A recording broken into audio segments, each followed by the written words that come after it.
Welcome और welcome back to my channel.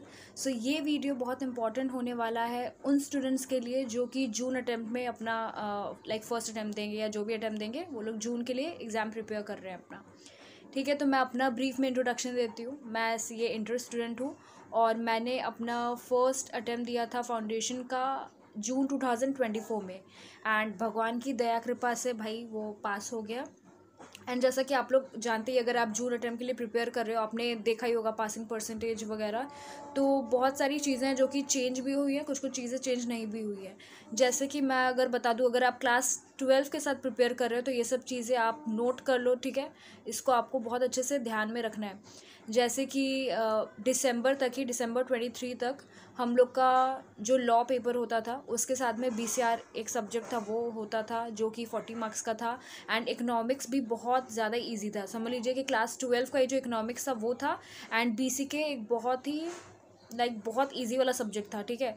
इसलिए बहुत स्कोरिंग वाली सब्जेक्ट्स थे अकाउंट्स एंड इकोनॉमिक्स। लेकिन अभी इकोनॉमिक्स को काफ़ी टफ कर दिया गया है क्योंकि इकोनॉमिक्स में इंटरमीडिएट के भी बहुत सारे चैप्टर्स डाल दिए गए हैं, इसलिए उतना इजी अब रहा नहीं इकोनॉमिक्स।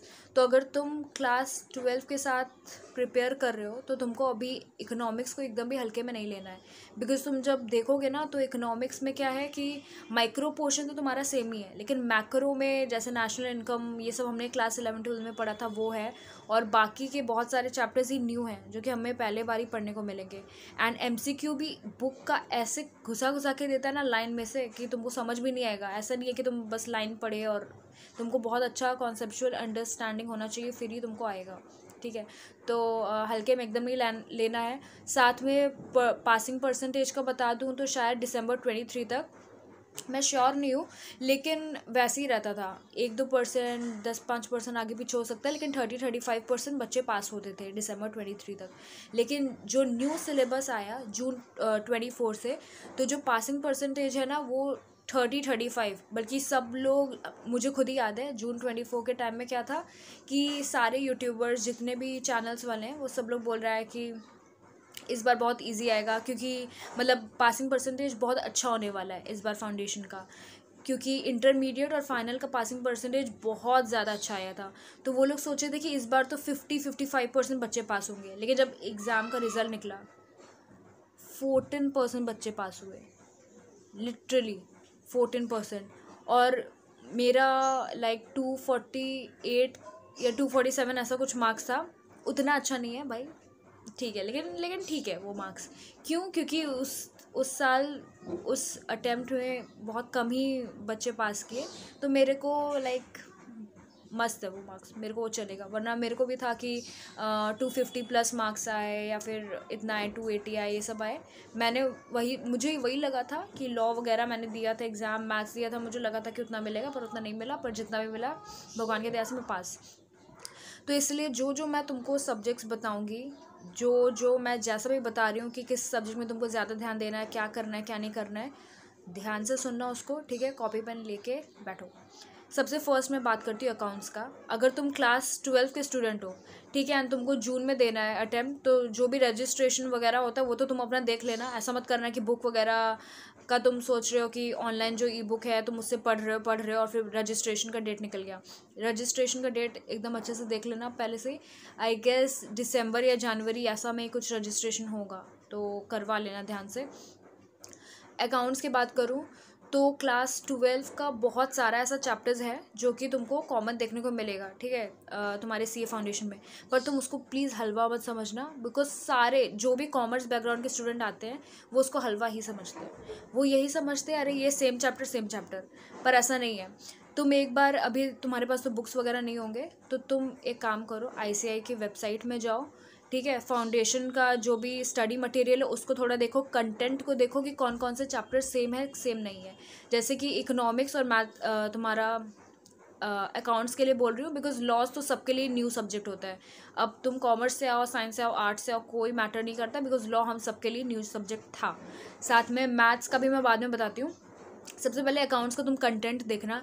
NPO सेम आएगा, बिल्स ऑफ एक्सचेंज तुम पढ़े हुए रहोगे, और बैंक रिकन्सिलेशन स्टेटमेंट तुमने पढ़ रखा होगा, पार्टनरशिप तुमने पढ़ रखा होगा।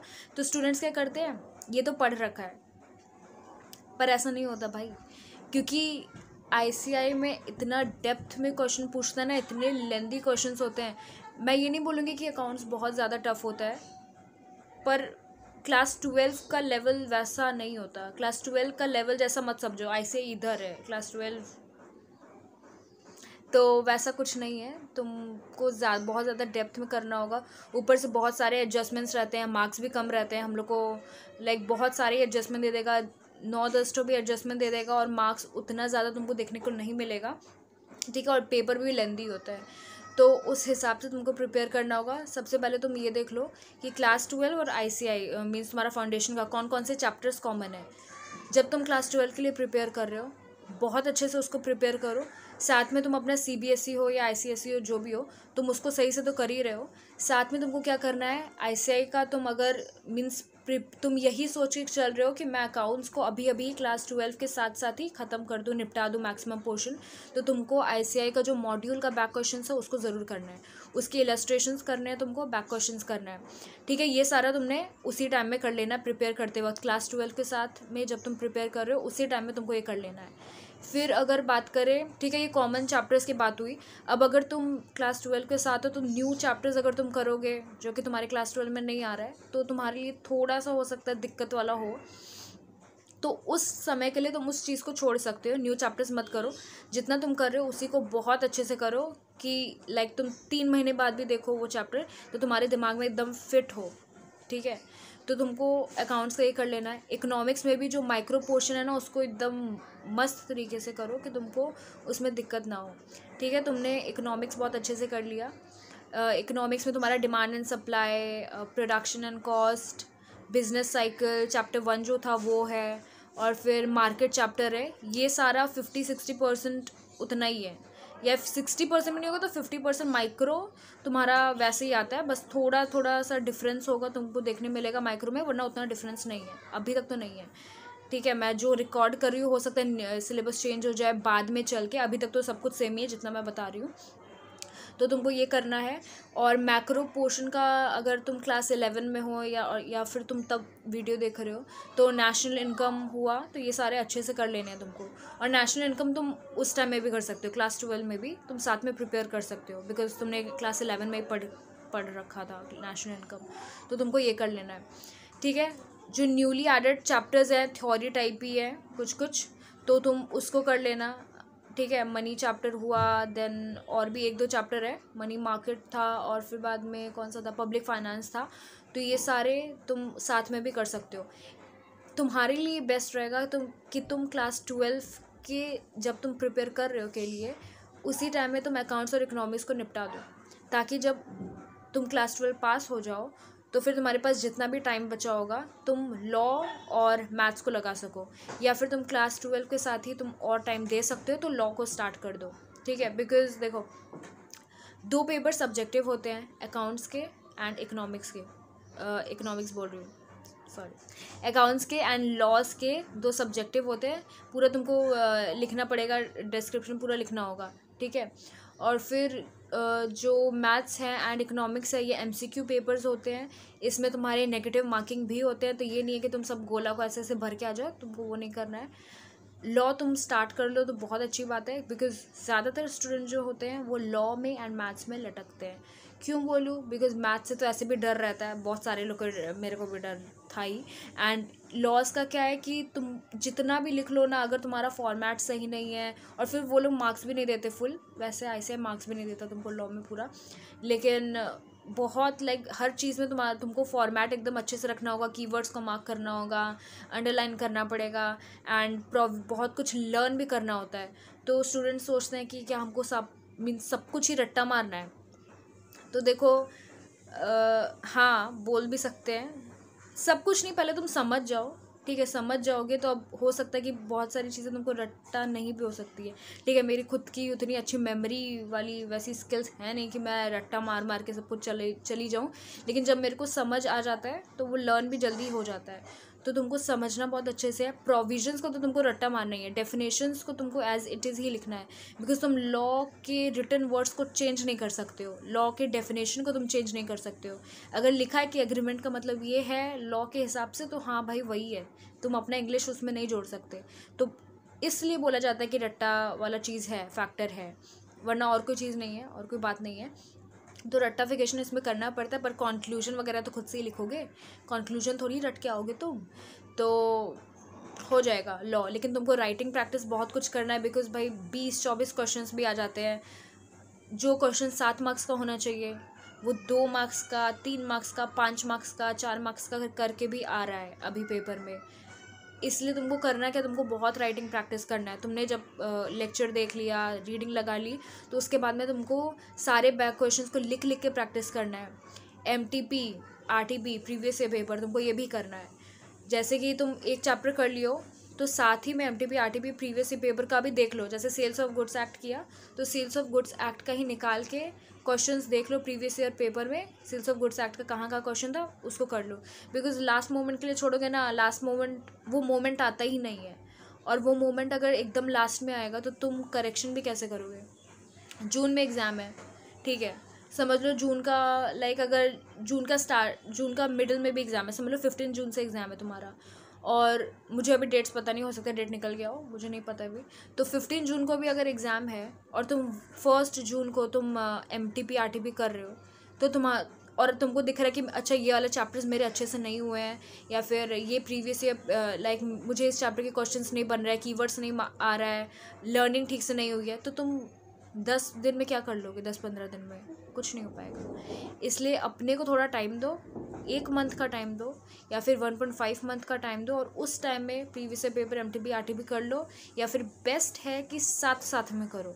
ठीक है, मैंने भी साथ साथ में किया था, तो बहुत भाई रहता है, चैप्टर्स भी बहुत लेंथी है, और फिर मैंने बहुत सारे हाई वेटेड चैप्टर्स, ये सारे वीडियोस बना रखे हैं। सितंबर अटेम्प्ट वालों के लिए भी बनाया है, और उसके पहले अटेम्प्ट वालों के लिए नहीं, अच्छा जनवरी अटेम्प्ट के लिए बनाया है, सितंबर अटेम्प्ट वालों के लिए बनाया था। तो वो हाई वेटेड चैप्टर्स देख लो, बिकॉज वेटेज चेंज नहीं हुआ है अभी तक। ठीक है, ऐसा नहीं कि इंडियन कॉन्ट्रैक्ट एक्ट 30-35 का आता था तो अब 10 मार्क्स का आ रहा है, तो वेटेज चेंज नहीं हुआ है, तुम्हारे चैप्टर्स भी चेंज नहीं हुए, तो उसको जाके देख लेना। ठीक है, इस वीडियो के बाद उसको देख लेना, एंड ये बहुत अच्छे से करना है तुमको। मैथ्स में मैं तुमको बोलूँगी आकाश अग्रवाल सर का चैनल, मतलब वो बेस्ट है, वो CA फाउंडेशन मैथ्स के लिए बेस्ट चैनल है। तुमको कोई कुछ भी बोलेगा ना, अनअकैडमी ये वो हो सकते वो सारे सर भी अच्छा पढ़ाते हो, मैंने देखे उनके लेक्चर्स भी, लेकिन ये बेस्ट है। क्योंकि मेरे केस में ऐसा था, मैंने मैथ्स बहुत अच्छे से नहीं किया था, मुझे मैथ्स में डर भी था, लॉज एंड मैथ्स में मुझे डर था, तो मैं लॉ, अकाउंट्स, इको मेरा चल रहा है, लेकिन मैथ्स में मैंने इतना प्रोक्रेस्टिनेट किया था ना कि करूँगी बाद में करूँगी MCQ पेपर, और फिर इतना मेरे को हेक्टिक लगा था। तो मेरा प्रिपरेशन समझ लो 40% का था, एंड तुमको 40% प्रिपरेशन से तुम मुँह उठा के नहीं जा सकते फाउंडेशन एग्ज़ाम देने के लिए, तुमको अच्छा खासा ही लिखना पड़ेगा उसमें, मीन्स अच्छा खासा तुम्हारा यहाँ बुद्धि में होना चाहिए। तो मैंने फिर बाद में टास्क सीरीज़ की थी, sir means free of cost है, टास्क सीरीज़ बनाते हैं जिसमें वो previous year paper, MTP, RTP सब कुछ सॉल्व कराते हैं। तो तुमको क्या करना है, तुम जब भी मैथ्स का अपना मॉड्यूल खोलोगे, तुम्हारा एग्ज़ाम हो गया 12 का, अब तुम मैथ्स अगर स्टार्ट करने जा रहे हो, तो मॉड्यूल का रेशियो, प्रोपोर्शन, ये सारा जो भी चैप्टर तुमने किया, कॉन्सेप्ट्स देखा, लेक्चर्स देखे, अपने से सॉल्व किया, बैक क्वेश्चंस जो कुछ भी है किया, फिर उसके बाद में तुमको करना ये है कि तुमको टास्क सीरीज़ उनके तुम चैनल में जाना, टास्क सीरीज़ तुमको मिलेगा, उसमें मैंने तुमको बताया प्रीवियस ईयर पेपर सब कुछ वो सॉल्व कराते हैं। PDF डाउनलोड करना है तुमको, समझ लो जून 24 का पेपर है, तो वो PDF से तुमने पहले खुद से सॉल्व किया, भले ही भाई तुमको 30 क्वेश्चन आते हो, उसमें से कोई मैटर नहीं करता, 30 क्वेश्चन आते, 30 तुमने लिखा, फिर बाद में तुम उनका वीडियो सोल्यूशन देखोगे, जून 24 का ही वीडियो सोल्यूशन उसके बाद तुम देखना, हर एक तुमको क्वेश्चंस देखने हैं। ठीक है, ऐसा नहीं है कि तुम कोई भी क्वेश्चन को स्किप कर रहे हो कि मैंने ये चैप्टर का किया नहीं, देखूं क्यों, इसीलिए तो देखना है भाई कि तुमको कॉन्सेप्ट क्लियर हो जाएगा, बिकॉज सेम तरह के ही क्वेश्चंस आते हैं मैथ्स में, ये मैंने देखा है, बहुत अच्छे से देखा है कि सेम तरह के तुमको 50-60 क्वेश्चन, 70 क्वेश्चन सेम तरह के ही होते हैं।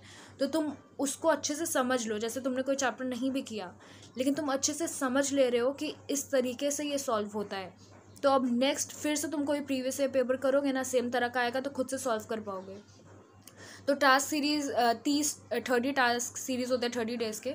तो फर्स्ट डे में तो भाई मेरे को 25 मिला था, सेकंड डे में 20 मिला था, थर्ड डे में आसपास ही था 30 मिला था, 35 मिला था, ऐसे कर करके बिलीव नहीं करोगे 75 80 ऐसे ऐसे भी मिला। और असली में जो जून 24 हुआ था उसमें मुझे 60 मिला था।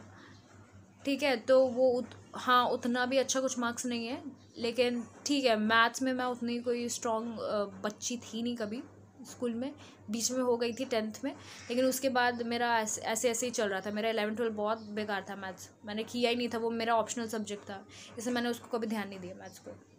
तो ऐसा ना हो कि तुमने कभी ध्यान नहीं दिया तो मैथ्स तुमसे बदला निकाले फाउंडेशन में।